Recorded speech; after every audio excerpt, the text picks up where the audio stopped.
Hello everybody, this is Yasmin from Yarkspiri fantasyart.com.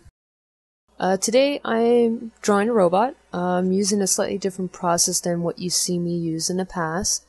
So I'm going straight to a silhouette drawing for this piece. Because it's a robot, I do find that working straight with the silhouette is normally easier.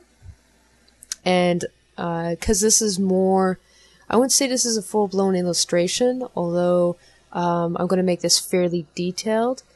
It's not a proper illustration though, because I'm not worrying about perspective as much. So in this piece, as you can see, I've started with the silhouette, and because I'm working just with the silhouette at first, I'm just using black.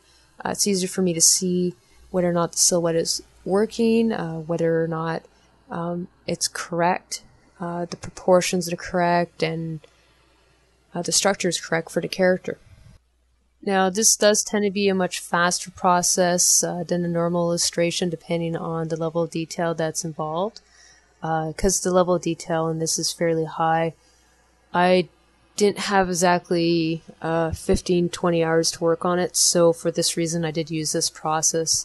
Once again, I'm just working with grayscale, working out the basic shapes, basic silhouette. But in shaded areas, I'm actually trying to avoid adding too much detail. It's something that I'm trying to get used to, because I'm used to just going straight to detail work in shadowed areas, but typically in the shadows you wouldn't see as much detail. You normally just hint at the detail, because normally the eye itself will fill in the detail for you. So this was kind of a learning experience for me, because it was a different style of painting than I'm normally using. It was a lot of fun though.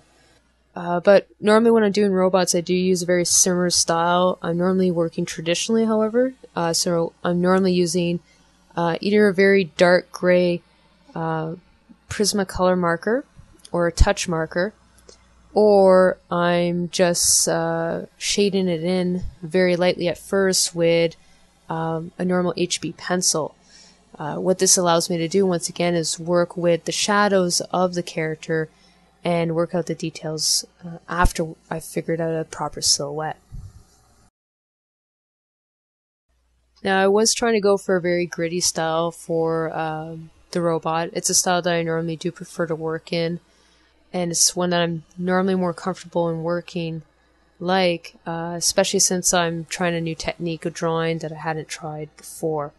It is very important, even though you've done a lot of paintings in the past, to experiment with new techniques.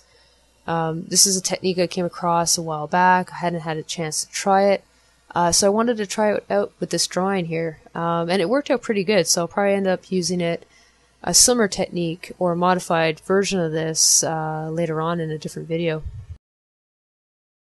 But if you don't experiment with new techniques, you don't learn. That's one of the most important things to keep in mind, is that I'm constantly learning new techniques of drawing, new softwares, new ways of applying the knowledge that I've already gained, both traditionally and digitally, to create new pieces based off that experience. It's gaining that experience that is very useful in anything you do. Because it's hard to get that experience.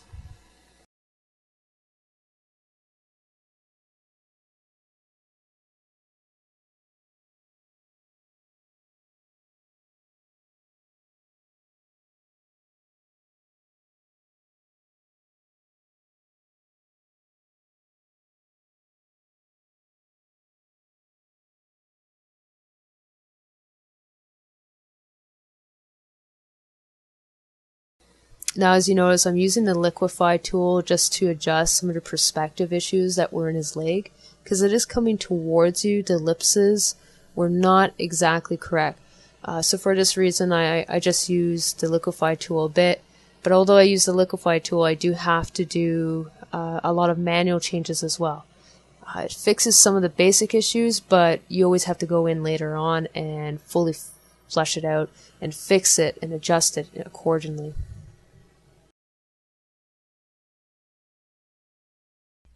Now you also notice, compared to some of my previous works, I haven't already figured out all the line art or the general proportions of the character first.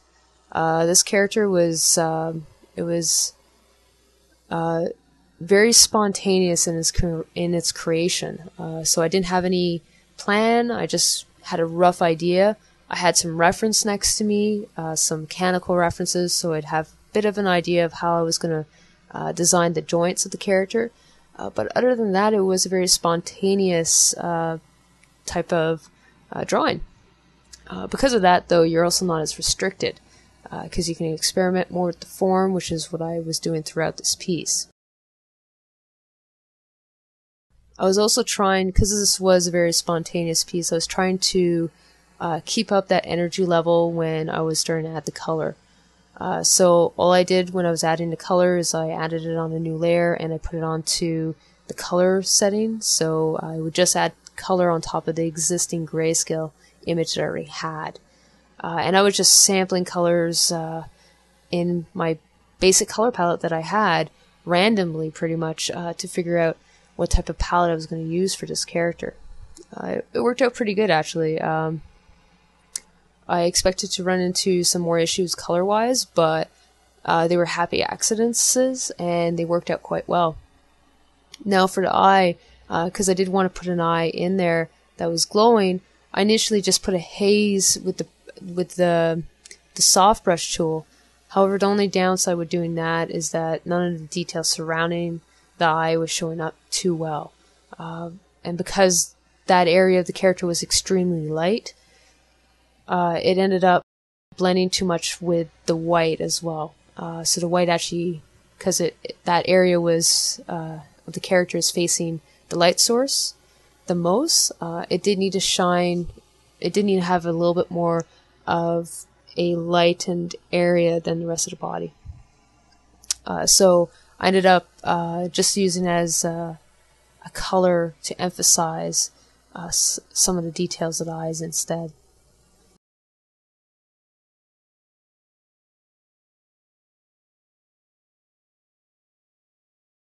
Now what you see me doing here is I'm actually adding some fog to make it look, make those limbs look further in the distance. Once again, this is another technique I hadn't tried out too much in the past, and I felt like trying it out on this character specifically. What you saw me do is just basically cover that entire area, and then because I did all my character on a grayscale layer, I was able to just select the entire character and mask it so that only that area was affected, only the character itself, not the background. And that's a technique I use pretty often in a variety of different manners because it does help speed up the overall drawing process. Once again, for the background, I'm trying to maintain a very spontaneous type drawing experience, so very much like the character itself. So I'm actually sampling a lot of the colors that are actually existing in the character to make sure that the background actually relates to the character as well. I'm also doing a couple of different samples from the color palette as well, in much the same manner that I did for the general character. At first, I'm mostly working in grayscale, but you'll see me add a color layer fairly soon on top of this to add some of the colors so that everything fits. And because the background is so far back and it's more of an apocalyptic future, I didn't want the background to show up too much, the details, so I did have to add some more fog. But because I added some fog, I also had to make sure that certain areas read clearly. Because although there's fog, it wouldn't necessarily camouflage the entire building. I would camouflage some parts more than others. So for that reason, I just had to go in and add some additional detail. Now the structure behind him is fairly close to him. So because it is close to him, I had to make sure that the level of detail, although it wasn't going to be 100% the same amount as the character, had to be close. And that's something I'm trying to currently work on because that tends to be my Achilles heel, but I think I managed it for this piece. So I hope all of you guys enjoyed this piece. It was a lot of fun for me. It was a lot of experimenting. And I hope you guys tune in to my next video. Have fun and take care.